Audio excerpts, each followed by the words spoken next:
Welcome to Mansfield Matters, your home for all things Stag. Craig's at the mic, his passion's bright, with metaphors you can't ignore, and anagrams that make us groan till everyone starts to moan. Who is Randy Once? We're the Mansfield Matters crew, making podcasts just for you. Some show up, some disappear, but the Stags bring us all here. Through the ups and downs we stay, talking Mansfield town every day. Where's Nathan gone? He's never on. The blind Stag's late, not gonna wait. Cam's watching Hollyoaks again. He's useless anyway. Let's just begin. We're the Mansfield Matters crew, making podcasts just for you. Some show up, some disappear, but the Stags bring us all here. Through the ups and downs we stay, talking Mansfield town every day.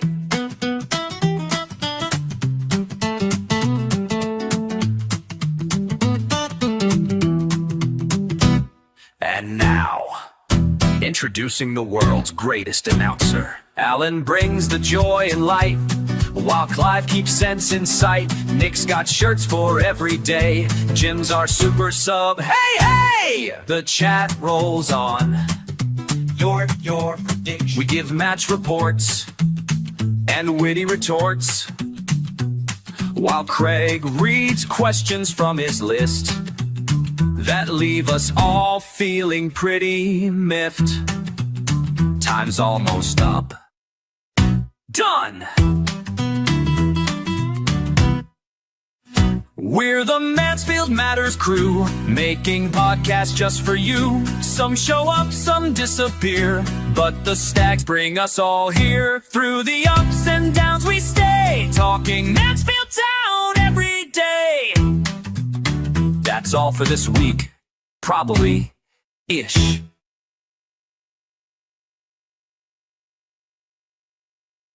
The ticking clock appears to be getting faster as the new Sky Bet League One season is not too far away.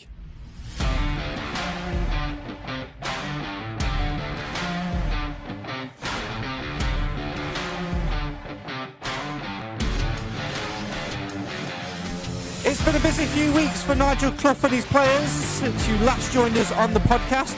We've had a trip to Macclesfield, followed by a few days in Ireland where they bumped into an old face called Uncle Stephen and decided they missed him that much they needed to bring him back home. Hello there, I'm back! That means the voices too. And the Stags have also had a pre-season friendly against Sligo Rovers. They fought back from 3 goals down against Middlesborough to draw 3-3, lost 1-0 at home to Oxford, and have brought in a few fresh faces to try and bolster the squad ahead of the opening day, and of course the big team photo taking place at the weekend. There's just a couple of friendlies left now before the big kick-off, and tonight on the podcast we'll recap the last few weeks as we look ahead to the big kick-off a week on Saturday, as the Stags prepare for life in League One yet again.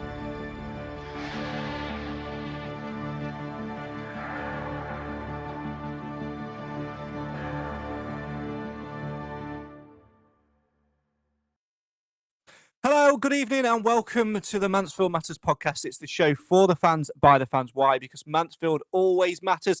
Thanks so much for joining us on this Thursday evening. It's great to be back with pre-season update number 3, our final pre-season update. Next week on the podcast, we kickstart Series 9 as we go into the next Sky Bet League One season. Very much looking forward to that. But as I said in the intro, we have got a lot to recap today. We've got almost 2 weeks worth of stuff to go back over here at Mansfield Matters HQ. And I'm joined by 3 fellow Stags fans to talk all things Mansfield Town and to just basically have a good old chinwag with over the next hour or so. Let's say hello and good evening then to the first one of the 3. Let's cross over to Shirts HQ in his professional setup, trying to outdo us all. Evening, Nick. Hello, Craig. Hello, everyone. Let's go over to just round the corner from Nick's house, and a man who's always in his conservatory and always rattling around, ready to say hello and bring the joy and light and keep sense in sight, as the AI song says. It's Mr. Clive Parkin. Evening, Clive. Happy Thursday, everybody. Thursday indeed. And let's say hello, good evening, and welcome back to an old face and a man who has been busy during the summer, not just in moving house and looking after a business and 2 kids, but also in making some questionable AI songs. Evening, Mr. Nathan Edge. Welcome back. Good evening. It's nice to be back. Hello, everyone. Welcome back to the podcast. It's great to have you back with us as ever. Right, let's delve straight into it then, first and foremost. Obviously, Nathan, we've not caught up with you since, I think, series 1 of the podcast. So for any listeners that might be new and might have missed who on earth you actually are, would you like to tell us? I'm the guy who brings the joy of music to. That's my new role, isn't it? I mean, you've got the longest intro in the podcast land, and that's thanks to partly thanks to my lovely AI song. But anyway, yeah. What do we want me to say? I'm the blind stag. That's all everyone needs to know, and I'm sure. Nathan, that intro we've just played, is that the first one you did for us? It was, but if you remember, the first one had a few issues with it, and I tweaked it later on when I started getting a bit more experience. I'm just going to say it's not as easy as everyone probably thinks. I can't just tell AI to do it. It does take me a good hour to get things finely tuned. So give me a bit of credit. I thought that's a good one. In fact, I think everything went downhill. I agree. That one is probably my favourite one of all of them that you've done. Except I can tell you what the worst one is Roberts. Yeah, the Roberts one. No one ever needs to hear that. Keepers are boring. What can you say about them? And we cannot. Some of the lyrics that AI. I'm going to say AI comes up with the lyrics. Yeah. To a certain extent. Some of the lyrics which AI created are not broadcastable, so we won't play that one. We've played pretty much all of them, bar for one, which Nathan was singing earlier on, which is we've got a lovely dedicated song to the Merrimans, which we will play at some point. We might play the Sid song again if you missed it later on, because I think that's probably up there with my favourites. However, Nathan, we are a week away from the season starting-ish, and of course podcast predictions will return. Now, last year we had a very good jingle. It's one of my favourite jingles that I've ever made, where with the whispered podcast predictions. It works really well, but this is the year of AI and the return of the AI stag, which I'm going to call you now, not the blind stag anymore. Can we come up? Your task between now and next week is to create an AI-generated podcast prediction song. How do we know this is a real Nathan? Well, who knows? It could be an AI embellishment. You'll soon find out that I am AI, because it's typical fashion, like the old days when I joined with virtually anyway. I've just had a notification that my battery's running low, so I need to run and get a charger in a minute. So if I disappear, that's why. But yeah, I'll give it my best, Craig. The only annoying thing is they're very long songs, and it won't let me do shorter ones at the moment. But well, I'll try and get one done with a good chorus, so we might be able to work it out. You definitely need to work on that, because podcast predictions jingle needs to be a nice tight 30 seconds, not 2 minutes 30. I'll work on it, mate. I'll work on it. And I think I've not got kids to look after or anything like that. Whatever. Mate, you've clearly had all summer to write all of these songs, including the best damn toilets in the land, the Bishop Street Stand. I don't think you're ever going to top that lyric, to be honest. Sid loved it as well. And I think you were talking about going to get your charger. Actually, maybe prompt Nick to turn his on as well, because he sort of disappeared off camera. Nathan just sort of flicked a plug. Thank you, Nathan, for that. I'm here to, I'm here to remind you and to spark debate. Apparently, even with quite genuinely non-controversial Facebook posts that starts things kicking off. But anyway, that's what I'm here for. We'll talk about that later on. And we're glad you're here. Right, now I'm going to go and get my charger. Yeah, just make sure you take your headphones off before. I don't want to see you decapitate yourself 9 minutes into returning to the podcast. It's all good. I'm on and it. Don't sing like you did last time, because we could all hear you. We're the Mansfield Matters crew. And of course, he sings. Is that again? He has indeed. Nick, it's been an interesting few weeks since we were last together. It's as a podcast. There's been plenty of football, new signings as well. Where do you want to start? Do you want to start football? Do you want to start signage? Do you want to start shirts? Where are we going? We won't start with shirts. We've had enough shirts. There's enough shirts. I keep looking at them thinking there's too many shirts in this room. I guess the football is not necessarily as important. So I'll start with the signings, I think, maybe. I think that's the bit to get excited about, isn't it? I didn't get particularly excited about a damp draw with Middlesbrough, but I did get excited about the signings. I think we've made some really good ones, especially the last couple. I think Bolton's one that we and McDonnell. I think McDonnell, for me, is up there with the best signing of the lot. But Luke Bolton's someone we thought was probably out of our reach, maybe a little bit, having gone to Wrexham, and all of a sudden he's out of our wage threshold a little bit. So maybe we thought that, but yeah, I think we've made some fantastic signings. I think for the first time he's assessed every area that we need, other than maybe a striker light. I think he's ticked all the boxes that we all tasked him with at the end of last season, saying, look, if you're going to stay, you've got to get a lot out and a lot in. And for me, he's delivered so far. Some good names, some good previous clubs, and there's no one really we brought in that anyone's gone, oh, I don't know about them. It seems unanimous agreement that we've had a really good window.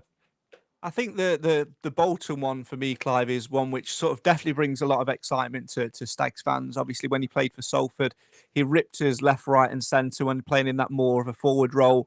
Went on to sign for big money for Wrexham and sort of join their crusade and be a little bit a part of it. Injuries and what have you sort of didn't see him feature as much, and he really got a cameo in the documentary, other than maybe his face being in the background somewhere. And even then, he was sort of shunted to right wing back, which is why I had a few reservations about us signing him. To be honest, I would have loved to have signed him earlier in the window, and I'll come back round to it, because obviously I would have, when we were talking about signing him, I was picturing him in that right wing back role, and I was thinking, great. And then we signed Kyon Oyle, and I thought, right, well, that's going to sort of put pay to that. And then we signed Luke Bolton, and then I'm thinking, we don't need 3 right wing backs. 4 if you throw in Keanu Bacchus, which we'll come on to later, which is an experiment we don't want to do, and maybe even more. And then Clough says, no, he's here to play as a striker. And actually that brings a little bit of excitement, Clive, the fact that he can play in that forward role and give us a bit of pace that we've been missing. Oh, yeah, we've yet to see it, of course. It's a promise yet to fulfil. I'm excited because he's a player we know he's got talent, and we know he's at the right sort of age to impose himself, and he's quite aggressive, and we need that. My only anxiety is the same for everybody at the moment: is are they going to slip down the automatic chute into the recovery room? If we can keep players fit this year, we've got a real chance of doing very, very well, and they include Bolton in that. Yeah, it's certainly an exciting signing. I think we definitely have got one there as well. Nathan, what have you made of the signings so far? Not just the 3 that we've signed in the last couple of weeks, but generally in this window, seeing as this is the first time that we're hearing from your good self in 9 years. Yeah, I mean, Dudley Roberts has gone, doesn't he? Amari has left. Yeah, I mean, CJ signing, I'm very excited about him. I obviously I've not heard what Clive just said, so apologies if I repeat a little bit of what you said, but I think it'll be interesting this season. It's a little bit of to me, it feels like a bit of a transition season, because we've gone from having a lot of older, experienced players to bringing in a lot of youth, and a lot of those aren't on our players or on loan. So that sometimes can work in your favour or sometimes goes against you. We'll have to wait and see on that. But I think it was needed, with the likes of, especially Quinn, for example. Obviously, he was a main player but couldn't play as much last season with his age and things like that. And they're big boots to fill. So I'm glad to see that we've got a lot more legs about us. I think that will do us a lot of good. Well, throughout the season, towards the latter end of the season and towards the latter stages of individual games as well. So I think that's where we struggled a little bit last season. But then we've got to also deal with a bit of inexperience as well. So it's kind of, you gain in one hand with the fitness and youthfulness and energy, but you might lose it a little bit in the intelligence you get on the pitch. And it kind of, a little early indications kind of shows in the pre-season friendly so far of conceding the very early goals. I'd rather be doing that now, as long as we get that cut out by the start of the season. But that might just sort of hint a little bit towards that youthfulness and that inexperience. I think in terms of that youthfulness and inexperience, we definitely are a little bit light of it in certain areas. I think probably going forward, I think it's all going to hinge on what happens over the next 2 weeks with Lee Gregory, Nick, because Nigel Clough came out after one of the games, I think it was after the Middlesbrough game, and said basically, this is it, we're done, we're not signing any more players. And everyone was going, well, what about Lee Gregory? Does that mean we've sort of shut the door on him? Then they clarified it on Tuesday night. The door is very much still wide open for Lee Gregory, but we're just taking every precaution necessary and giving it as much time as we can. There's no point signing a player if he's not going to be available for another, 6-7 months, and on the wage that he'd be on as well, given his age. Yeah, I think that's a good point. I think we probably do need to give him a bit of space. My only worry is that he's the only real one who can hold the ball up a lot. I know Dwyer does, but his size doesn't help. He certainly outplays his size. But you just worry that in some of the games I've seen, obviously ignoring the sort of non-league friendlies, but when we played Macclesfield and Middlesbrough, when we've tended to end up going long ball, because you've got the three centre halves, there isn't always the out ball, and they end up eventually going long, and it just comes back. So that's my only concern with not having a Gregory style striker, because I don't think Evans, Dwyer, or Oates are that person. I don't really think Bolton's an out and out striker either, and if he is, he's certainly not one that sort of holds the ball up. So I guess that's my only concern with not having Gregory or having a Gregory that's not necessarily 100%, is that we haven't really got a striker like him up there, unfortunately. But I guess with his age, it's a real risk, isn't it? I think we've got very lucky last season what we got out of him for his age. We were very lucky that at League One he scored that many goals. But yeah, it just worries me slightly that we're a bit light up top. I think that's the only criticism. And maybe if Gregory doesn't end up playing and has to leave and doesn't come back, then he might dabble somewhere. I mean, I think we've still got enough loans maybe to get one more in. Probably not from Forest, but we've definitely got enough for another loan player maybe to get a striker in. But I think he'll leave it to the last minute personally on Gregory. I mean, I might be wrong on the whole loans thing, but I think you can loan in as many players as you like, but you can only have 5 in the match day squad. Yeah, and then you can only have 3 from one club, so the Forest tap is very much closed off now. Closed. But on that, Clive, with the Gregory situation, we've been quite critical in the past of Nigel Clough giving contracts to Crocs players and having sentiment for Crocs players. We're thinking, in particular, Kilgore for a year, Rhys Oates twice, etc., etc. He seems to be being a little bit more cautious with the Gregory situation. Yeah, although you've got to remember at Gregory's age is going to temper that loyalty a little bit. Rhys Oates, if he can get back to recovery, is an ingredient we've missed. If he can stay fit, it's a big if.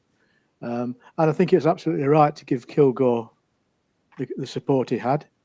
I just think that loyalty works both ways. If you're loyal to your squad, the squad should be loyal to you, and they should give you that extra little bit when it's needed. I've been a critic of buying dead wood in the past, and it's inevitable when you buy players of a certain age. They are a greater risk of being injured out of the game for long periods of time than a younger player would be. But when he was playing, he was great, and we'd all like him back for that reason. And certainly, Evans was half the player when he wasn't playing alongside Gregory. And had Gregory had given us another 20 games last year, we'd have had a much more comfortable season, I'm sure. But it is what it is, and it just goes to show. I mean, the young lad we've got on loan as a striker from Forest, he lasted half an hour before he went through the croc machine. It can happen, and he's young enough to get over it quick, but it's still going to be a couple of months before we see him competing again, I would have thought. The encouraging thing about Gregory is, if I remember what Clough said correctly, he's actually doing work on grass this week. If not this week, next week. So they'll know very quickly whether he's going to be able to recover or not. Interesting to see whether or not he's included in the team photo on Sunday as well, because I think that'll be a big indication as to whether or not he's signed on the dotted line or not. I'm sure we'll have plenty of spies around. With AI, they can move him off. Yeah, Nathan will do a job on it, I'm sure, absolutely. Right, let's delve into some comments. As always, if you want to have your say on your team, you can do so via the live feed, comments, Facebook, YouTube, whatever it may be. If you listen to the audio version of this, thank you for listening. But come and join the conversation. Follow us on all things social media to find out when we're next going to be live. Mark says it's nice to be back. Chris says evening. Mark's asking how many points have we all got, Nathan? Desperate for a striker, also says Mark. No one rates us on the other podcasts, says Chris, but I think all the new lads are exciting. It's interesting, actually, Nathan, looking at that. I've seen a few people's pre-season predictions early doors, and yet again, there's a few that have Mansfield sort of, maybe 20th to maybe 15th, which I'd be all right with. And then there's a lot which have got Mansfield in the bottom four, and I'm looking at it thinking, surely not. I think a lot of things is with football fans, you have sort of short-term memory, and based on that, you can't really blame them when you think of the run we went on since sort of Christmas time or since January. So based on that, you kind of might understand it a little bit. A lot of people will be expecting us to struggle or be in a relegation battle this season. But I don't mind that personally. Let people underestimate us a little bit, which means hopefully they'll take it a bit for granted if clubs do the same thing. And we might surprise a few. But like you said there, I mean, I even 15th. I'd snatch your hand off now for it, to be honest. It's still an improvement from last season. And for me, that's all we need to try and keep doing for the time being before we can really even personally think about, flirting with the playoffs or anything like that. When you look at some of the teams, again, you were spending a lot of money. You got Huddersfield buying Alfie May for, what was it, £1.2 million or something like that. We still can't compete on that level financially, so it's still a very difficult league to be in. You've got Luton coming out, who have still got parachute payments from the Premier League. They're going to have money to spend, despite some off-field issues, obviously. So it's going to be a challenging season. So I don't fault people for putting us down there, but hopefully we can surprise a few. Based on the business we've done, though, Nick, we're looking in a much better shape as a squad in terms of age, in terms of maybe experience in League One as well. Yeah, I definitely think so. I mean, one thing I'm trying to do is put together a bit of a prediction video for League One, and it's difficult to pick a bottom four. It's really, when you look through the teams, you're like, well, Peterborough are going to be better. You look at the ones who finished below us last year, Peterborough, you'd expect them to be better. I'd have thought Northampton may be in and around, and the four teams that have come up are reasonably strong as well. So I can sort of see why other teams have put us, or other people, would put us around that bottom four. But I don't think for a second that we'll be in it at the end of the season. I think we've made massive improvements on the team. They're a lot more youthful, a lot more pace. When you look at the age, I had a list of the ages we brought in: 20, 20, 21, 23, 25, 27, and then Noyle and Sweeney. So that, and Roberts is the only one over 30, or 30 and above, sorry. So, and we replaced them with quality. You look at the players we've let go. I don't think anyone argued with any of them, did they? We brought in a lot better players. And like Clive said, had we have had Gregory for another couple of months, we'd have survived comfortably last season. So if you add on top of that the players we've signed, personally, I'd take the same position and the same points again, or certainly maybe a couple more. But we're definitely in a far better place than we were last season. The only thing we had at this time last season that we don't have now is momentum, because we were high on confidence. We had loads of momentum.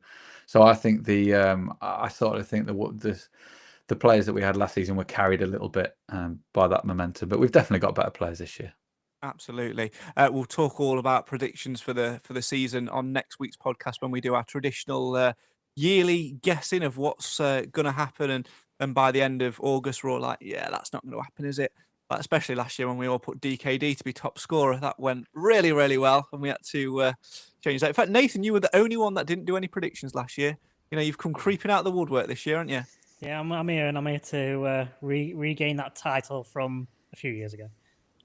It was a long time ago as well. We'll talk more about podcast predictions and how you can get involved later in the show as well. Keep your comments coming in. Have your say on your team. John says, nice to be listening again. I hope you're all well. Also good to see you, Nathan. Clearly got his checkbook out again, hasn't he? Mark says, I think we've done well so far. A lot of change, but no one disappointing. Hopefully they gel quite quickly. Chris says, is Nathan reading Cam's script? Well, Cam can't read, so Someone's got to. Hold on a minute. That's really offensive to me. What, that you're playing the role of Cam? Yeah, but that is harsh. That I mean, that It is is really harsh. harsh. Yeah. Am I that bad? I'm going. Well, there you go. No, I won't kick you out like I kick Cam out. It's not fun. We're long message here. Carl says, if we offered Jimmy Knowles a 6-month deal here and there after his big injury, Lee Gregory definitely needs the same treatment. Wage-wise, more than likely, he isn't on the same wage as he was due to the risks, etc. Of another injury. He would have scored 20 goals easily if he didn't get crocked, was rushed back too early. Because Oates fell down again, and a certain Nichols was on loan at the time at Swindon. Also, I think probably made a bit of an error in letting Will Swan go last year as well. I would have preferred him to stay over. Would have preferred him to stay over a certain Mr. Wayne. I can kick you out of the comments, Cam. I've just seen it. I can literally block you from the comments so you can't comment again. But that's more work for me to. I mean, it is a great idea. So yeah, we'll see. Leave him because he's his own worst enemy. People see what he says and realises it's pitiful. Well, I'll just let him carry on. It's his own form of entertainment. Bless him. It's good for the engagement, though, isn't it? It is good for the engagement. And on that note as well, seeing as Cam's there, happy birthday to Evelyn, his daughter. It's her birthday today. Anyway, and yet Cam's sat here watching the Facebook, the live feed, isn't he? Rather than taking a bowling or something. I don't know what people do with kids. Nathan, what do you do with kids? I don't know. What do you do? Chuck them into bed and leave them. Jim. All right, fair enough. Yeah, tell your missus to do it. What do you mean, entertainment-wise? I've just realised. No, you put kids up chimneys. Unfortunately, it's always soft plays. Basically, what you're saying is leave it to your missus, and Nick concurs. I put it to bed, but just try and do it before the podcast, and then you're all right. There you go, smart thinking.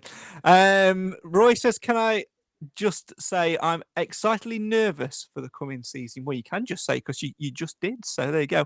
Right, let's turn our attentions elsewhere then.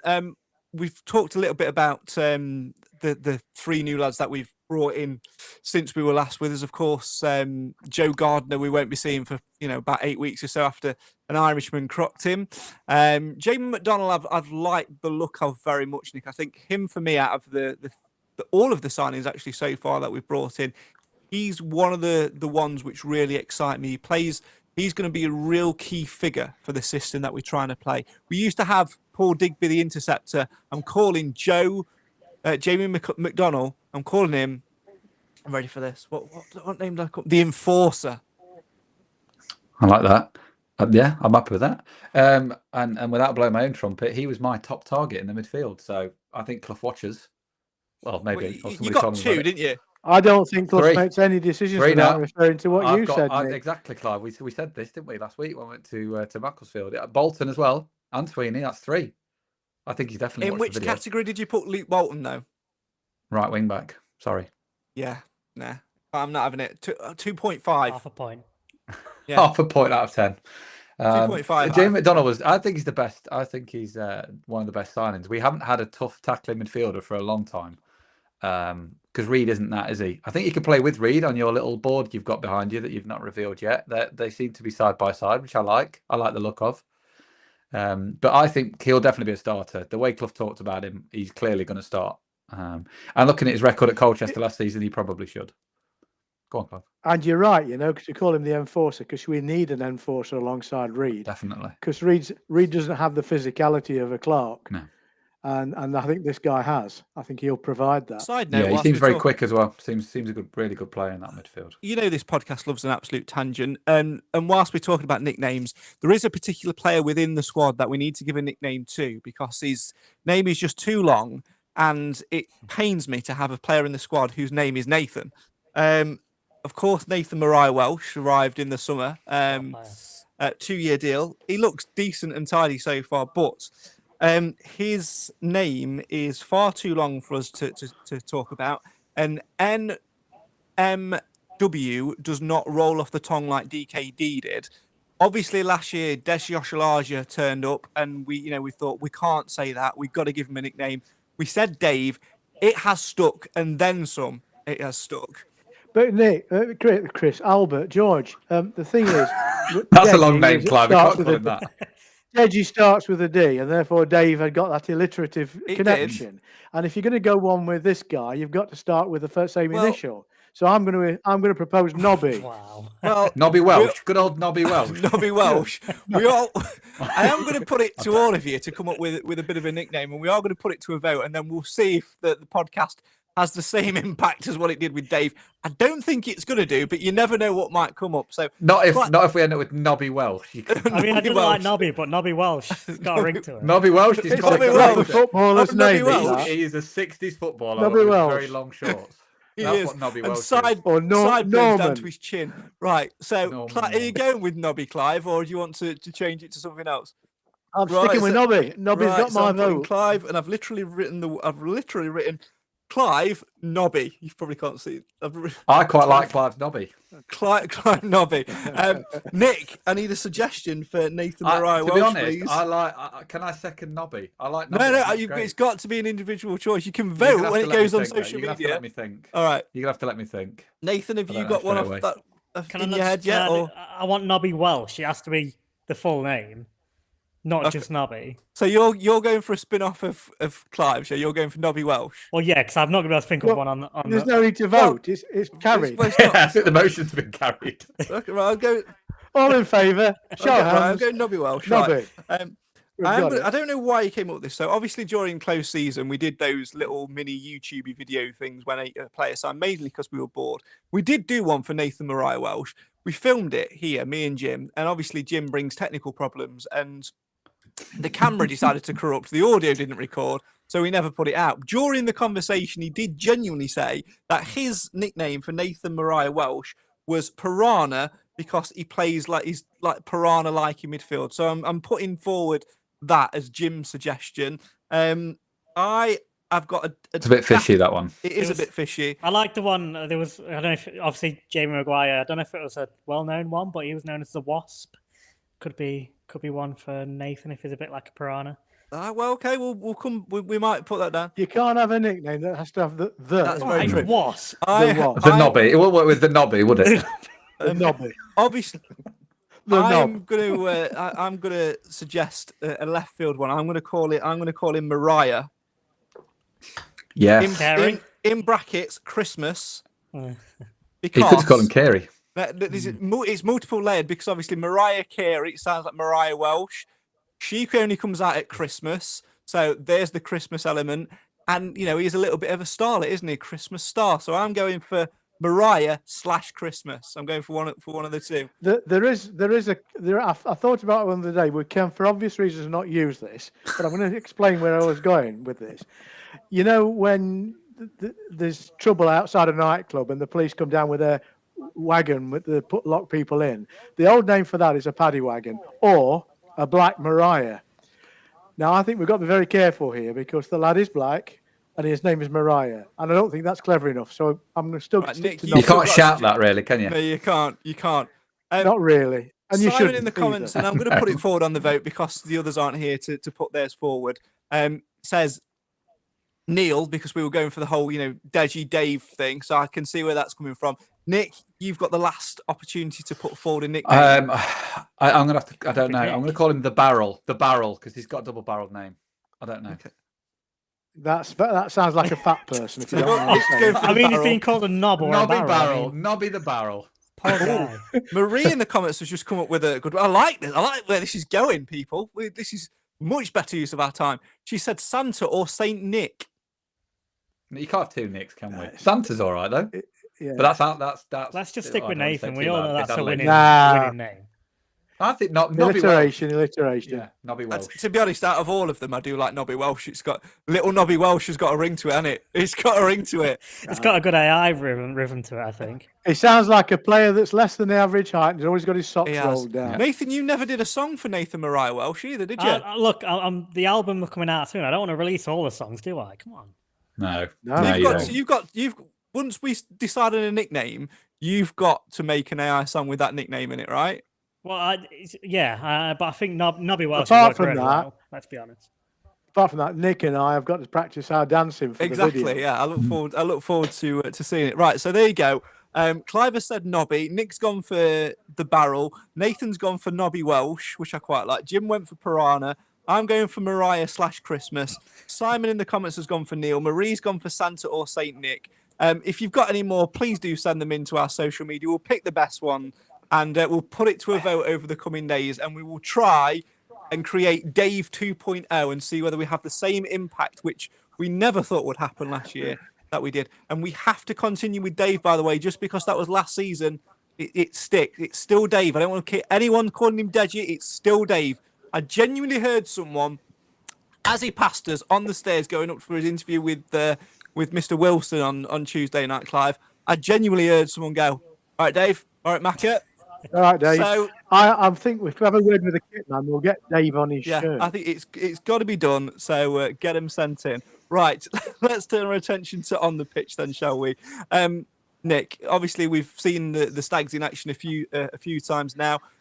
Nigel Clough is definitely trying to implement this 3-5-2 tactic. We'll use the board more as the season goes on. I did have some special magnets on order. They have arrived. I tried to use them during the intro. They don't fucking work. So, we're going to revisit that at another time. But tactics, we're going for this 3 at the back system. Nigel Clough sort of said it against Middlesbrough, didn't he? He said, the new lads, it's going to take a little bit of time to gel, but the old guard have sort of got it a little bit. We've seen that in the goals that we scored as we came back from 3-0 down. Are we nervous about it going into the Burton game? Do we quite think it's there yet? I think if that's the system he's going to play and he's going to stick to it, I guess we just have to put up with it. The only reason I didn't like it last season is because the players who were playing the right wing back and the left wing back were generally quite defensive, and we ended up just playing 5 at the back. I think at Macclesfield, it kind of showed that they weren't used to playing that system, a lot of them, because Noyle had so much space on the right hand side playing right wing back, and at one point he got those little things that they have at airports to mark the planes in, because they just weren't passing it to him. They just kept going inside. He's got, no, get it out there. But I think it can work really well, and I think it showed against Middlesbrough when Hewitt got a bit more of the ball down that side in the second half. We've definitely got the personnel to play it now. I think what's his face, Forest Fella. One of the Forest another fellas. nickname for you, Forest Fella. No, Forest Fella. Hang on. He was the OG. Just on that, on the Forest fellas. Obviously, Kyle McAdam is Forest Fella 1, Joe Gardner is Forest Fella 2, and Jamie McDonald is Forest Fella 3. Yeah, so he's Happy Meal. He's Mac is in his McDonald's. So Forest, yeah. McAdam, I think he looked really good actually on the left hand side. So him and Macca, and then you look at the options. We've got loads of right wing back options. I don't mind the system with the team we've got, especially if it's played as the Right Honourable Gentleman has drawn it behind him with McDonald and Reid next to each other. I think that's a nice little system, and you could put Maris in the middle there. You could if I pick this up now and this falls down, I'm blaming you. Why are the magnets not touching? Is it not because magnetic? it's not a metal? It's not a metal notice. I was going to board. say, I don't cheap think it's Tesco a metal one, board, isn't it? is It's a chalkboard. Cheap Tesco, It's isn't it? not For a magnet What, to work, Craig, that has to be made of metal. That's true. It's cheap Tesco one. You can't, where's it going? Trying to get me angles right. Yeah, Right, blue so I tack, don't there you go. mind that system. You could also put Maris in there. You're also missing what's his face, Regan Hendry, out of that. I don't like how you've drawn Bacchus at right back. That gives me illness. Bacchus is not a right back. Well, Let's establish that now. Can I just clarify that this is the 11 which started on Tuesday night? This is not my preferred system at all. But that midfield 3, the only worry is that there's not a lot of room for Bacchus, Hendry, and Maris. All 3 would not be playing week in, week out if we were to stick with that sort of symbols. I would completely go like that and take him out of the game. It wouldn't but Bacchus needs to play in the middle somewhere. So you'd have Bacchus, Maris, and Hendry all missing out in that system. So I don't know how he's going to manage. I don't know how he's going to manage that if we're just playing 3 central midfielders. So I don't know. We'll see. Be interesting, but it suits the players we've got. I can't argue for once. My only worry is that you have a tendency for those 3 at the back to go long ball, and then we haven't got anybody to head it. Yeah, well, where's Dave fitting into this? I mean, this is why I need the He'd magnets. be instead of Noyle would be right back, wouldn't he? And then Dave would fit into where Noyle is on there. Yeah, if I had the magnets, that would make it a lot easier for me to do twisty lines. I'm not going to start drawing arrows all over the place because I'll probably knock the board over. But yeah, this is a prop for a reason. We are going to try and use it throughout the season. So there you go. Right, I've got to put it back now. I love the ambition, Craig. Listen, Nathan will tell you on this podcast, we try and do something different every single season, right? So the first year, and Nathan will testify to this, we tried to do it in parks and gave up after 7 episodes. We didn't think it through, did we? What were you doing in parks? Most of football seasons through the winter as well. No, It obviously Nathan, was tell the never story. gonna work. Yeah, what were you doing in parks, Nathan? Me? Well, It's yeah, Craig's Craig idea. said you tell the story. What were you doing in park? That's not my first idea of a podcast place. We was basically going to take it on the road. So The idea was new never for this to be live. This was never supposed to be live at all. This was supposed to be all pre-recorded, like an actual podcast. Yeah. Let's be fair about it. You got thrown out the park for looking dodgy. We did. And then, we just try and make changes every year. You know me, I love trying to change the set a little bit. And I was sitting here thinking, this room is missing something. What is it missing? And I was thinking back to scrolling through my notebook and the amount of times in my notebook last year that I drew little bits of team shape and stuff out and then showed it to the camera. Thought, I've got a spare whiteboard. Let's use the whiteboard. Let's get that there. So there you go. A non-magnetic whiteboard. Yeah, a non-magnetic whiteboard. Well done, Tesco. And you know what, Craig? If we can get some good Mansfield Matters podcast sponsor on board at some point, maybe you'll get a little big iPad behind you like Gary Neville, and you could do it all interactive. Oh, we could all have one, and then Craig moved it on Craig. I could move it on here. I could swipe him, and Craig could then. Oh God! Yeah, if you do want to sponsor the podcast and you've got about £4 million to make that tech happen, drop us an email, mtfcmatters@gmail.com, and if you've got £100 or £50 and you want to just give it us to do something, we'll give you a bit of a shout out and talk all about what you want to do. We will. Unfortunately, you can't sponsor podcast predictions, but you can sponsor other areas of the show. So more on that later on. Well, more on that later on, Nathan. You're just too eager. You're trying to get your money's worth, aren't you? Too eager. Got to get every cent, and all that. And typically, we've gone off on a tangent. Clive, what have you made of the way that we've been shaping up tactically and how we're looking as a squad? You're asking the wrong person because I am completely baffled by the players we've got at the moment. I don't recognise half the team. I have to keep asking people around me, who's that? Is he playing for us? Blah, blah, blah. It doesn't help with having no names on shirts in pre-season friendlies. I'll get there by about Christmas. Don't worry about that. But what I did want to say is what we've now got is a squad which has got more youth in it and therefore naturally more pace in it than what we had last year. If they can gel, and I'm borrowing someone else's word here because one of the contributors mentioned it, if we can get the little units gelling together, the back line, the centre midfield duo or trio, I think we'll have a cracking season. If we can keep injuries away. Can I just confirm that when Clive was saying, who's that? Where am I? Who are they? He was actually in Tesco. He was there to escort him out. They keep moving stuff around in Tesco, They're he was in the mirror department as well. That was a weird thing about it. Who's that guy? I'm just gonna add in there that I know we spoke earlier about what might be missing. I know Nick mentioned about the striker department, how we're missing potentially the replacement for Gregory if he doesn't sign. Two things. I personally think Aikens might come back, after later on down the line. That's not the solution for a striker, though, is it? I know it's not, but... I appreciate you can't see this, Nathan, but I've just had to put a yellow card up on screen for you. You said the A word. Listen to me. Yeah, we can't talk about it. For the hold-up play, I think Nigel's got a lot of loyalty there. He's still talking. Can you hear him? It's still going on. Just put the yellow card back up. There you That's go. I can't see it, so it don't matter to me. That's 2 yellow cards. I tried playing that card in Suspension. football as well. And my other point, I'm still a little bit worried about a backup goalkeeper. I don't know about Mason that much, so maybe he's. You guys can probably say more than myself. You probably had a chance to see him a little bit. But if Roberts was to get injured, touch wood, doesn't happen. You've got to give Mason a chance now. You've got to give him the number 2 shirt and trust him. He's 44. He's been here years. He's been here since he was just a lad. Since he was just but a lad. He played under Kevin Pilkington. He's been there longer than Alan Wilson. Imagine if you had. No, I think it's an interesting one, the goalkeeper situation, because I actually, Nathan, and I'm on this sort of same side as you a little bit with it, because I don't think he's got the right level of experience that we need him to have. I think Clough has taken a big gamble on Roberts being fit for the entirety of the season. I've got no problem with Mason whatsoever. I think he's a good young goalkeeper, but I'd just be a little bit more comfortable if he'd had He's an international player. So was Ben Waine. I'd be more That's very true.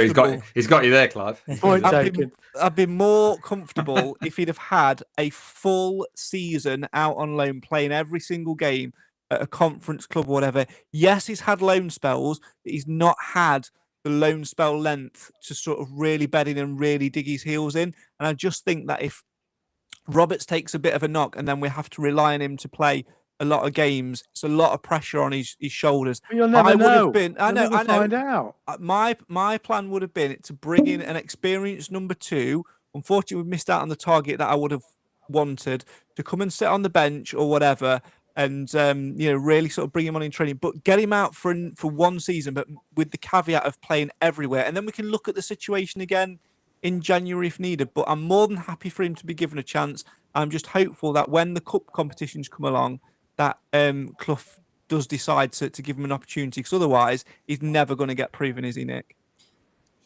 No, he's not. I guess I've got two forms of thought on this. If we loaned him out, I can't see a league club taking him. So that's the sort of standard we're talking about. I don't think a League One or League Two club are going to say, yes, you're my number one.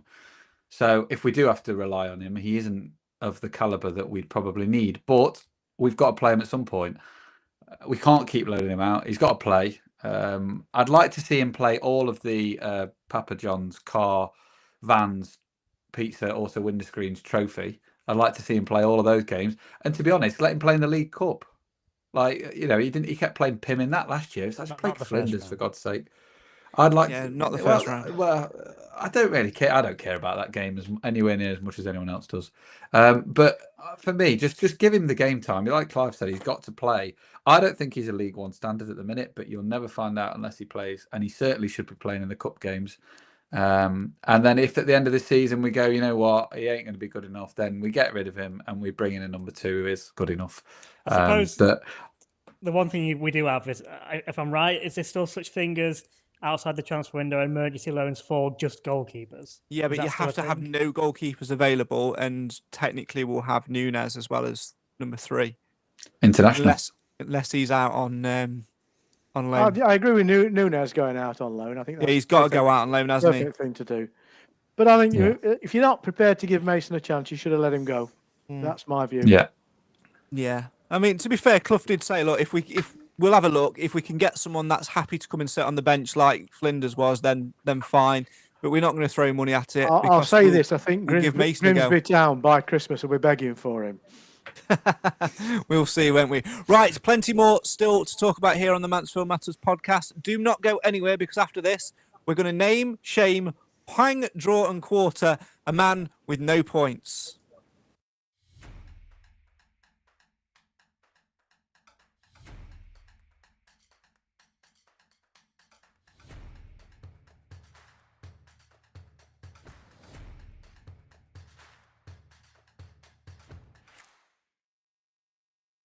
I need to update that video with this season's graphics. Right, welcome back to the Mansfield Matters podcast, the show for the fans, by the fans. Why? Because Mansfield matters. And if you want to sponsor the podcast, that little ad thing that you've seen there, you can have up to 30 seconds to talk about your business. mtfcmatters@gmail.com.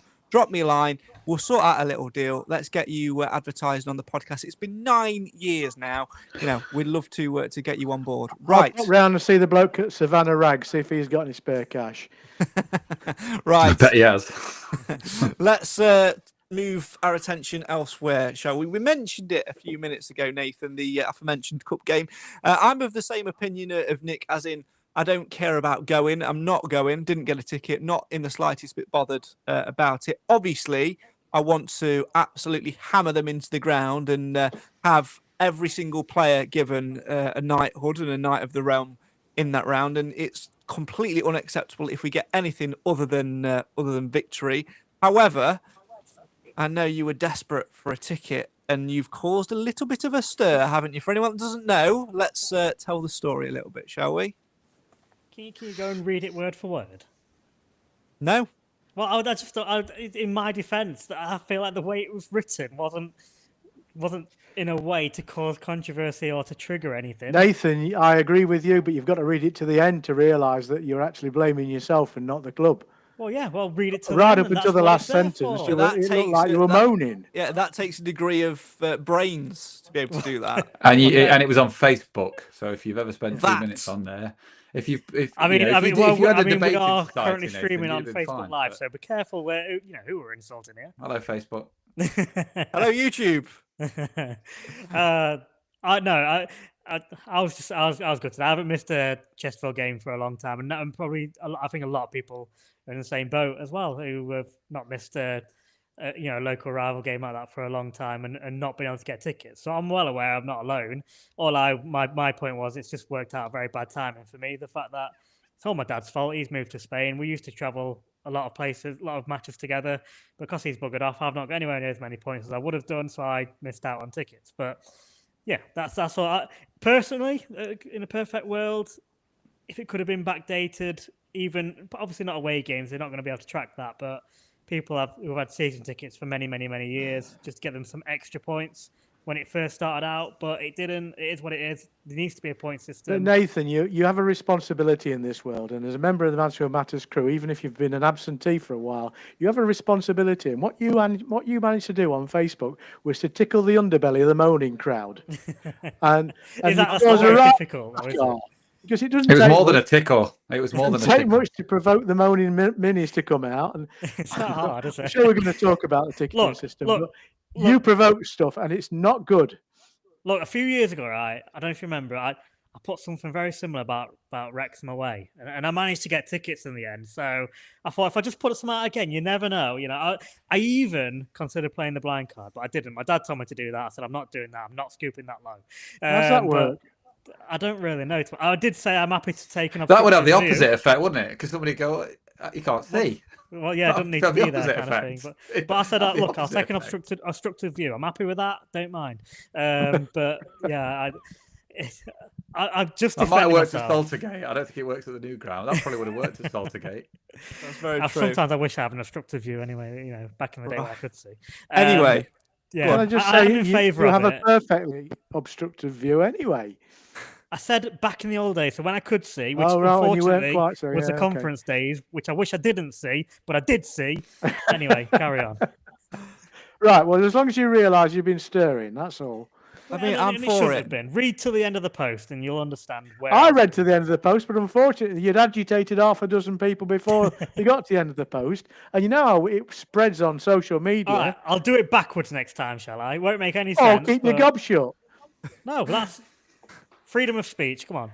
I absolutely love it, and Nick knows why I love it. It's one word beginning with a C, content, which is exactly why we're here. At least you want the other C word. I've heard you call me plenty. No, you don't use that one. That would have caused content. That's red card behaviour. That is content, isn't it? How is Cam, by the way? Anyway, moving on. Right. We had a great day in Macclesfield, lads, didn't we? We did. Oh, lovely. I posted this. The ice cream from Big Tone was absolutely spot on. Anyway, I posted this in one of the groups earlier on, and I just want to get people's general thoughts. And the reason I posted it was not to have a dig at Nathan and throw him under the bus, because I knew he was coming back on the podcast for the first time in 9 years.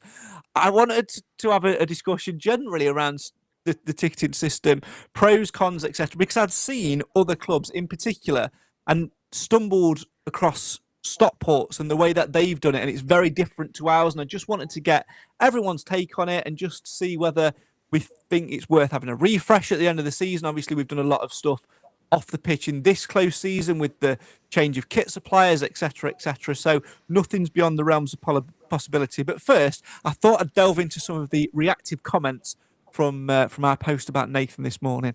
There's nothing wrong with how it works now. In my opinion, no system is perfect. There's always pros and cons of any system. I think it's fine as it is. No system is perfect, but surely best for those fans who commit time and finances to attend most/all away games should be given priority when there are limited tickets available. Why change something that works fine? My only concern is that folk on 8 points don't get no benefit out of it. Surely they should be in front of someone with 0 points, but overall it's better than nought.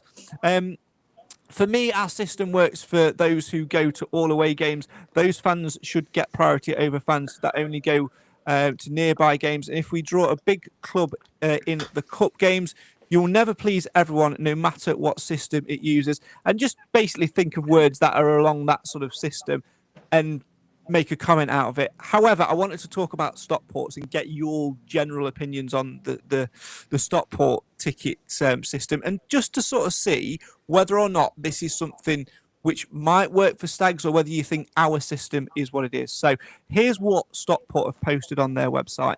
Stockport County is excited to announce the introduction of a new loyalty point ticketing scheme for all supporters, starting with the 2025-26 season. I'll skim through to how it works. Beginning with their trip to Wycombe Wanderers on Saturday, the August the 9th, when away tickets go on sale, supporters with the most loyalty points will receive priority access. Please note, if allocation is large enough to meet expected demand, the club may opt to go straight to general sale. Your loyalty points will be stored via your account with our new ticketing provider, Allocate, which is spelled ALLOC and then the number 8. To ensure you receive your allocated points, please always use the same individual ticketing account when purchasing tickets. So here's critically how the points work. So 2025-26 season ticket holders will automatically receive 275 points, guaranteeing you priority window access for purchasing tickets. There's then a membership option where if county fans sign up for memberships, they get an extra 50 points. Now, here's the main interesting one for me. If you attend home match tickets, for Tuesday fixtures, you'll receive 10 points. For Saturday fixtures, for category B, you'll receive 5 points. And for category A, you'd receive 10 points. For away match tickets, points. Bloody Nora. I know. Points will be decided on a match-by-match basis, depending on the profile of the game, typically between 15 and 20 points.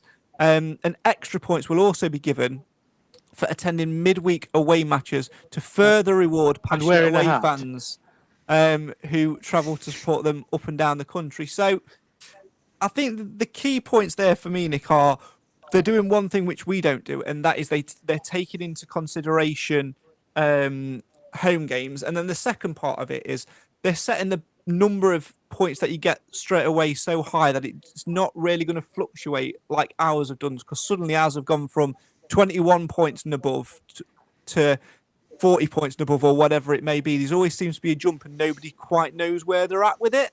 Does that make sense? Yeah, I quite like the fact that they've split out midweek away games and, for example, Saturday away games, because obviously the commitment level is usually higher.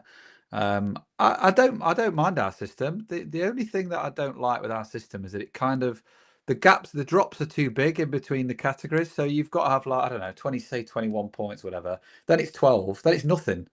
It's like, surely there should be a 20, 15, 10, 5, 0, and do it staggered like that. This system is in place for any length of time. Those differentials will become much narrower because there'll be bigger points in the pot. Yeah, of course. At the moment, it's stark because you're starting. People are entering the scheme with nothing. Yeah, of course. But it would take it isn't so perfect. long. Yeah, it would take you forever to get any benefit out of. It could take you 12 what games. do you do? You've got people who, for last 3 years, not missed an away game. They have to be protected from the old scheme, which is you only got a ticket if you were the quickest with your keyboard finger, or you were first at the window. Yeah, that's and those obvious. bloody queues we had down there sometimes for big games. It was a nightmare. This is a lot better. It's not perfect. I don't think it'd ever be perfect. You look at other clubs. Some clubs have season tickets. Some clubs have a waiting list. Some people will give you credit for various things. That scheme that you've just described with Stockport sounds like a nightmare to me, because it sounds incredibly complicated. And just imagine you're sat there on 627 points and you think you should have 629. Who the hell do you go to and appeal? Well, you don't need to calculate, do you? That sounds like the club are going to do the most of the work. Yeah, but then you've got to accept what they tell you. How do you know?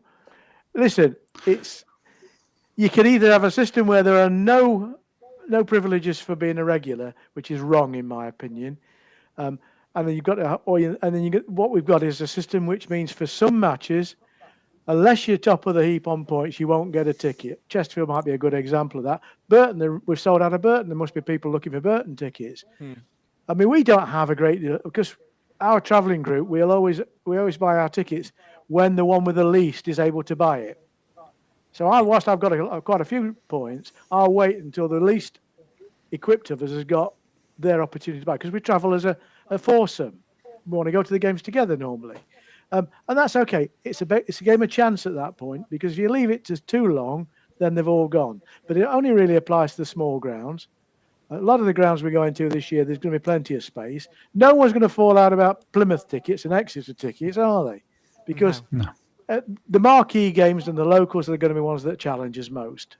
But I just wonder if ours has become too complicated by its force. And I think our issue, and this is not a direct dig at anybody, is we've got too many membership schemes with other people outside of the club which have a ticket guarantee or whatever. So, for example, and it's not a dig at them at all, but if you're an SSA member, you at one point are given used to be given priority tickets because of the way they worked it with the club, and that's made things kind of awkward because, you know, if you were an SSA member, it used to be season ticket holders get first dibs, and then it was SSA members and then general sale, and it worked all right because there was only 3 tiers. But now you're adding in all these different point windows. They've moved the SSA virtue further down the pecking order. Which is, I mean, you can have a view on that. I don't particularly mind one way or the other. I'm an SSA member for that matter. But it only clocks in at the point where we, as average fans with average numbers of points, would be able to get them anyway. There's no great advantage in being an SSA member from what I can see. Yeah. I mean, other advantage of being an SSA member, of course there are. But that's not, in terms of ticketing, they're not given the luxury that they've had in previous years. And I guess that has to be right. I just think we can't continue going down this road of it being 18 points or more, 15 points or more, 12 points or more, season tickets, SSA, general sale. It needs to be a little bit more condensed for me. And I think maybe a reset button at the end of this season, calculating that data from the last 3-4 years, which we've accumulated, to just do it in 3 simple categories. You're still going to have to benefit those people who over the last 3 years have contributed most. So they'll always have the advantage. Yeah, so they would go into category A, and then it'd be category B, and then category C would be season tickets. And you then can't reset completely because just imagine it's like being in a queue for 3 hours to be told when you get to the window, I'm sorry, but we're starting again now. Yeah. It really has to be. I'm one of those people that would benefit more than you guys because I've got more points, but I just think it's fair. And this year I might not get to all the away games. I don't feel therefore I should bleat about that. That's been my choice. So what we're essentially saying, Nathan, is keep it to yourself, keep it off Facebook, and let's not have a... And play the blind card. And play the blind card, yeah? Yeah. And I'm your carer when you do. Well, yeah, that was it. I'm Clive's carer as well. Your carer needs a carer. Your carer needs a carer. 2 of us in. Can I say that... Craig doesn't care. I'm going down to Exeter for the game next week, and fortnight is it? Yeah. And we're making a bit of an event of it. We're stopping over a night, which I think we need to do because it's an early kickoff. But their ground's not huge, but nobody will be fighting over points for that, will they? No, especially with it being on Sky. I think we're not going to struggle at many games. I think really it was only sort of League 2 that sort of did it. We know who they are. You can grounds. say now Chesterfield if we're involved with them and we are in the cup. Burton because it's a tight ground, Lincoln because it's a well-supported club and there's a small away stand. You know, there are those, and you can't do much about it. Port Vale, we don't really have a problem down there. Warsaw, pretty decent amount of away support there. Yeah, Doncaster, Doncaster, we get a fair crack there normally. We'll sell out, but Bradford's it'll be decent, the same. So. Bradford, we can have up to about 4,000 at Bradford, can't yeah. we? I just think that you can do nothing about the circumstances. All you've got to do is try and find the best compromise. Yeah. And to the credit, let's give Mansfield Town Football Club the credit here. They've done their best to find the right compromise. It won't satisfy everybody. And I think what they've done as well, I give them credit moving away from the ticketing situation, is they've done their best over the close season to try and make the best of bad situations. Hence the open day on Sunday, which has been put together in a little bit of a rush. Obviously, anyone that's been to the ground over the 2 friendlies has seen the work that's been put in. You've got 2 shipping containers almost that have been welded together to make a brand new club shop with new graphic design and everything on it. It's been plonked in the car park, and I'm not quite sure how that's going to work when players turn up on a match day, but I'm sure they'll cross that bridge when they come to it. obviously the fan zone and everything has been put in and has been updated and all of that stuff as well. We're in a much better position than where we were to go to an experience a game than we were 3 years ago. The Bishop Street stand with the best damn toilets in all the land is pretty much, there or thereabouts. The seats have been going in at a flurry. If John Radford's Facebook post, which he probably shouldn't have posted publicly, but did, is anything to go by, Stags Fest at the weekend will be an opportunity for people to get some free tickets for the Doncaster game to go in there and have a bit of a test of that, if what we read there is true. So the club are doing things in the right way. The frustrating thing, Nick, is more that they're doing things, but they're not shouting about it. And I think all we want is that little bit of additional communication. That's not a slight on anyone whatsoever. There's someone that works in the communications team. You can only share what you're allowed to share and what people are telling you about. Craig, I think you need to qualify what you've just said about John Radford's statement. These free tickets at Stagfest have two functions. One is to try and lure a few more people to Stags Fest, but the main reason is they need enough people in the Bishop Street stand to do an evacuation test. Yeah. For it to get its certificate, and that's a way of dealing with that. Yeah. You can't sell tickets into Bishop Street stand until it's got its certification. Yeah, and the club will communicate that at some point, but there is that sort of snail-like pace to stuff like that coming out, and it always tends to be a bit of a rush job. But on the flip side, all of the work that they're putting in, which we're not hearing about, which we end up seeing, it's been you cannot fault it. No, they've done some really good stuff, especially around the club shop, and finally delivered on getting rid of Castore that people wanted to do and all that sort of good stuff. It's the little things that you don't notice. It's like everywhere's been freshly painted and they've put new bulbs in the floodlights because we've had bulbs out for 2 or 3 seasons in some of the standards. So it's little things and they all add up and they all cost. Everything you do at the football club costs money. I think the little videos will help to the Bishop Street. I think they could do wrap-up videos of other stuff they've done, just as little tidbits, I guess. They can't communicate everything, and as with a lot of our fans, they'd find something to moan about. It'd be the wrong bulb, it wasn't energy saving bulb, where did they get the bulb from, all this. The problem is, the club might post a video but people don't watch till the end. That's where the key information is. You've got to get it in the first 30 seconds, haven't you? We've had new bulb, end of video. New bulb, done. New bulb, move on. Just announce it like a sign-in. Just do that pan up from someone. It's like a player, and then they're just holding a little light bulb at the end. Put a scarf around the bulb. Put a little scarf around the bulb. Yeah. Put the bulb in a Rolls Royce. Yeah. That'll be the only thing. Yeah. Pick it up from the airport or pick it up from B&Q. With a sign in the cabriolet. Yeah. I think maybe just the odd little video would have helped, but like Clive said, they've done a lot. When you go in there, it does look a little bit different. So it'd be nice for them to maybe communicate it. But again, people would pick fault in it, so I can see why they don't.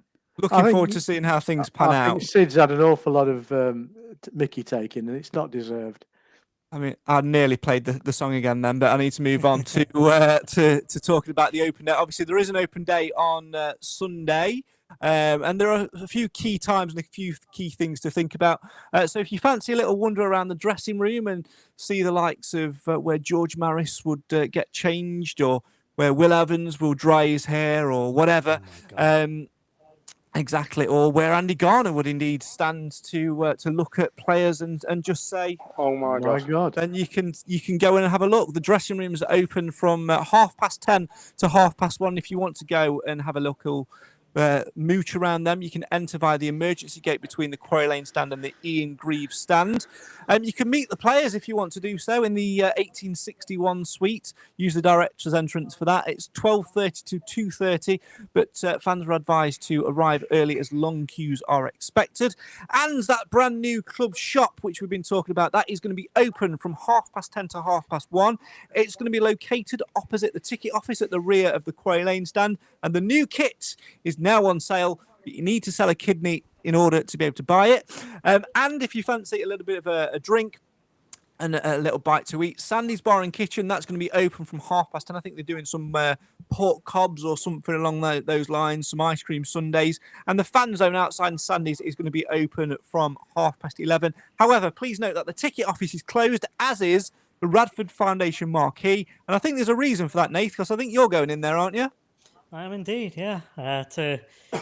All about it's for an event for the 250 Club for the sponsorship of the the north stand. So yeah, that's the event in there. If anyone was wondering, they didn't actually name that on the post, but that's what it is. So you've thrown Mansfield Canine Centre into the mix for the new stand, yeah? Yeah, I have indeed. Yeah, thrown it in. Like, I've got to be a part of the 250 plus VAT club every now and then. So yeah, fingers crossed. Not happy about that VAT, are you?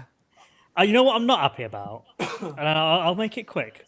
The players' sponsorship. Not like you. Mind you, it is like you. If Emma's got anything, what Emma says, anything to go by. But anyway, right. Player sponsorship. I've just signed. I've just paid for the away player sponsorship, which has gone up a lot this season. That's a lot of money plus VAT. But then my player goes and gets injured already. What's that all about? Which one? It's going to be a massive player away from home. Got to say, it's a huge player. I'm hoping he comes off and on a lot for all the shout-outs, but I've gone for Fraser Blake Tracy this season. Wasted money, mate. You've just poured 250 quid plus VAT down the drain. No, that's about. It was 495 plus VAT. Yeah, I didn't charge enough for podcast predictions here. We all this money you're throwing about. my thinking was he does get injured, so he might come on and off a lot. So I get a shout out, and I follow a lot more. But yeah, he might not play at all at this rate. I think it's time that we had some more merchandise for Mansfield Matters, and I think Mansfield Canine Centre could sponsor that. Well, come on, lads. I'm not made. They've got the budget, Clive. They've got the budget. They've clearly got the budget. It's all about dogs, not budgies. That's very true. Right. Sorry, that's the Mansfield Budgie Centre, isn't it? Yeah, that's a different place altogether. They're next door. They don't talk to them. I'm sure they'll fly by and donate. Yeah, it's a bit of a poor subject, that. Anyway, moving on. We have a genuine question before we round up with something a little bit silly, as we always do, and that is from Saul, who's watching. And I'm going to put this to Nick because you are, our go-to person for this. Burton playing yellow. We have yet to have an identified away kit. Any news on an away kit? To answer the question, will we have an away kit for Burton? Yes. Yes, we will. Yes, I don't know when it's coming. No idea. I know roughly what it looks like, but I've had no idea why it's not here already. The open day would have been a great time to drop it and sell it. So I have every understanding that if they had it available, they would have showed it and sold it. But unfortunately, at the minute, I don't think they have it. Or if they do, they don't have many of them. Otherwise, they'd have sold it on Sunday. Maybe they will drop it on Sunday. I don't know. I know as much as anyone else on that one. We're going to bid Clive at farewell. He's got to dash off. Clive, we'll see you again very, very shortly indeed. I've got to go. Lions duties. Roaring success. It's going to be a roaring success. Cue more piss taking. There you go. Absolutely. Nathan, do you want to join in with this? I was going to roar. In the main, we don't really do it. I'm not going to go. I'm not going to do it then. He's gone. He's gone. It's pointless now. He's gone. Yeah, we'll catch up with all of this. Right, before we do go, because we are going to wrap things up in just a minute, we will do podcast predictions next week and all things. Nathan, however, last year you missed out on, I think, the greatest feature in Mansfield Matters history. Nick, would you concur? Oh, absolutely. Bucket thing. It was. However, you remember I did rave reviews. Twice. Rave I did reviews. come. I did 2 last year. You did. And there's a reason why I didn't come back, and that was probably the reason. Well, I've downgraded it this year to what's in the Amazon envelope. I've purposely done it so you can't see my address.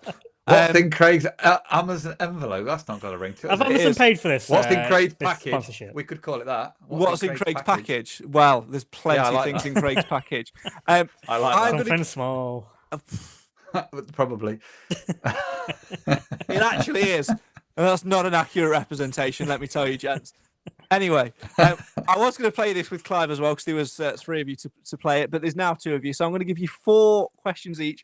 I can only answer yes or no. The idea is you've got to try and deduce what's in Craig's Amazon package, and and you'll win absolutely nothing other than the glory of winning something. So there you go. Nick, I'm going to let you go first. We're going to take it in turns. It's like tennis, batting backwards and forwards. What's in Craig's Amazon package? Let's go. I feel like we should win whatever's in the package, Nathan. I think that should be the prize. Well, let's see what it is first. I'm done. You can have it. It's yours. I'm out. No, I'm out. Is it an item that arrived at your house in the last hour and a half? No. So it's not a magnet. That does not help. That's just burning the question. That is terrible. Is It it could have been edible? the magnets. It could have been the magnets. Oh, yeah, true. Is it edible? No. Well, if it is, you poison yourself. Wouldn't be very tasty. You probably could eat it, but it wouldn't be very tasty. It's not an item which is traditionally edible, no. Is it an item of Mansfield Town merchandise? It is not, no. Is it something that would be wearable? It is not wearable. Ah, dear me. Is this item yours, or is it also for your good lady, or is it yours? This item does belong to me, and in particular belong in this particular room. However, if she wanted to use it while she was working in this room, she could well use it. Okay, thank you. Will it help you remember things? Yes, it would certainly highlight a particular thing, yes. One question. Is it an item of stationery? Yes, it is. Oh, hello. What is it? What? I didn't hear that. An item of stationery. All right. So I've happens now? Do we I don't think guess, they've or- heard what you just said, I've Craig. lost count of how many questions you've asked each. So I'm going to allow you to have one more each, and then you've got to guess. So Nathan,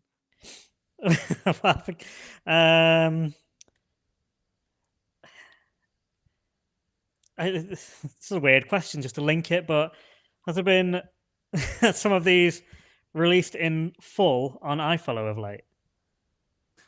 no, they have not. My question to you, Craig, is that did you reveal succinctly the answer to this in your last comment in response to Nathan's question, and he didn't hear it? Yeah, absolutely. No, yes, I did.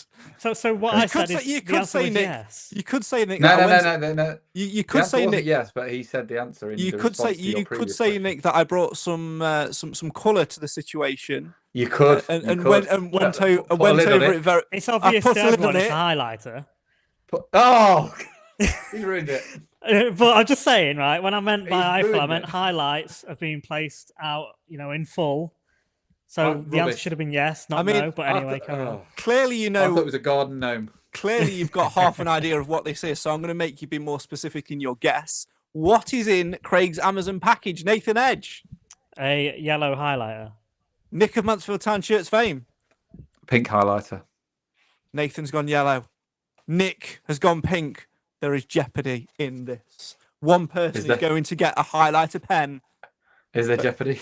I hope it's not me. There's no use for me, is He's it? going to get it. I think all the things you could highlight. It is Oh, indeed a for God's yellow sake. highlighter pen. Nick needed it. Clive would have loved that I game as know. well. He'd have Nick loved wanted it. a pink highlighter, clearly, but he didn't get it. So there you go. No, that is all we've got time for. You'll be glad to know. We will be back next week. Make sure you stay tuned to our social media to find out when, where we'll be revealing all about podcast predictions. Plus, we'll be talking about the EFL Fantasy app, where you can win yourself some fantastic prizes. If you want a bit of a heads up on that, click the link in the description. I'm not going to play the Sid Pepper songs. We played it last week.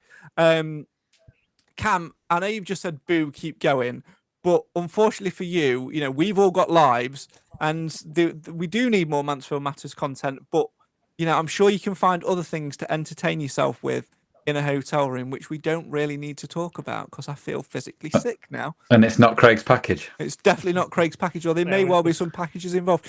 Anyway, Spoken enough shall about we move? Shall I move quickly on and end this Yes. podcast as it's ended on a really weird note? Which Yeah, put that dipstick away and let's get rolling. Finish it up.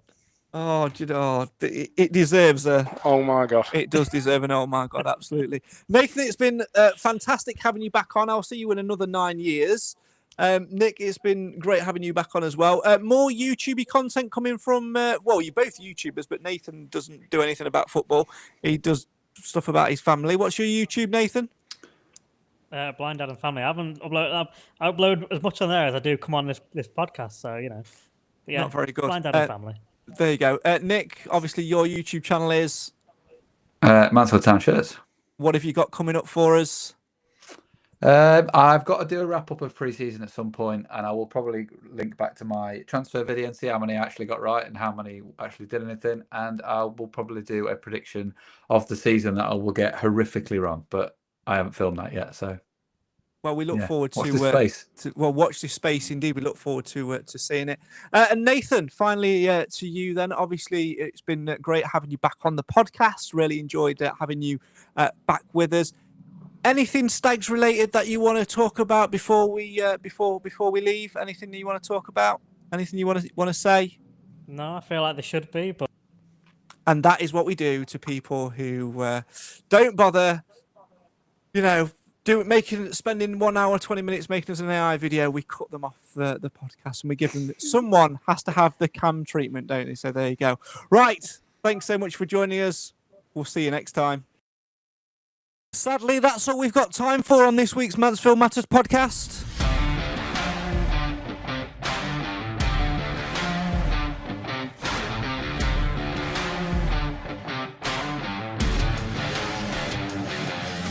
My thanks, as ever, to the Mansfield Matters podcast panel, which this week, unless it's changed since I pre-recorded this at 9 o'clock this morning, consisted of Clive Barkin, Nick of Mansfield Town Shirts fame, and that fella who used to be on it about 7 or 8 or 9 seasons ago, Mr. Nathan Edge. Great to have him back with us as well. And of course, my thanks to you guys at home for watching the live feed or listening to the audio version of this. Your support, as always, is very much appreciated. Don't forget you can get involved in podcast predictions for the brand new season. The link that you need is in the description right now. And make sure you follow us on all things social media to find out when we're next going to be live. As next week, we look ahead to the season's opener at Burton and give our all-important season predictions. This is the show for the fans, by the fans. This is the Mansfield Matters podcast. Until next time, good night.